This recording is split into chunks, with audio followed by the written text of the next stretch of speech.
सोलापूर ग्रामीण पोलीस दलातर्फे नार्कोटिक ड्रग्सच्या संदर्भामध्ये नुकत्याच 2 मोठ्या कारवाया करण्यात आल्या आहेत। पहिल्या कारवाईमध्ये दिनांक 19 रोजी जवळपास 459 किलो गांजा आपल्या सोलापूर ग्रामीण पोलीस दलाच्या स्थानिक गुन्हे शाखेने पकडलेला आहे। ही कारवाई जी आहे ही एका गोपनीय माहितीवरून करण्यात आलेली आहे। यामध्ये आपण 3 आरोपींना अटक करण्यात आली असून हा गांजा जो आहे हा आंध्र प्रदेशमधून बारामतीकडे जात होता।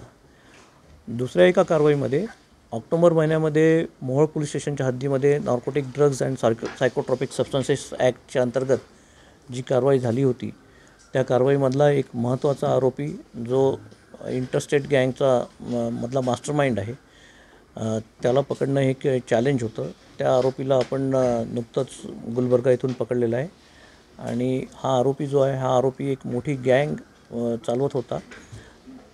या गँगच्या माध्यमातून बंद पडलेले MIDC मधले कारखाने जे आहेत हे कारखाने भाड्याने घेणे आणि त्या ठिकाणी MDचे प्रोडक्शन करणे असा या गँगची कार्यपद्धती होती।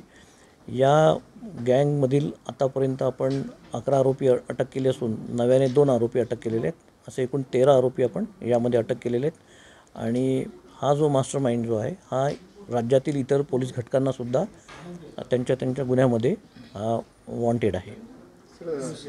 मुख्य आरोपी फयाज त्याचं काय शिक्षण झालेलं आहे आणि राज्यात किती गुन्हे दाखल? यामधला जो मुख्य आरोपी आहे फयाज अहमद शेख याच्यावर आतापर्यंत 10 गुन्हे दाखल आहेत। राज्यामध्ये सुद्धा त्याच्यावर काही गुन्हे दाखल आहेत आणि त्याचं शिक्षण जे आहे ते जेमतेम दुसरी एवढं झालेलं आहे। पण त्याच्याकडे अतिशय चांगलं तांत्रिक ज्ञान आहे। त्या तांत्रिक ज्ञानाच्या आधारे तो त्याच्या टीमकडून त्याच्या गँगकडून MDचे प्रोडक्शन तो करून घेत होता।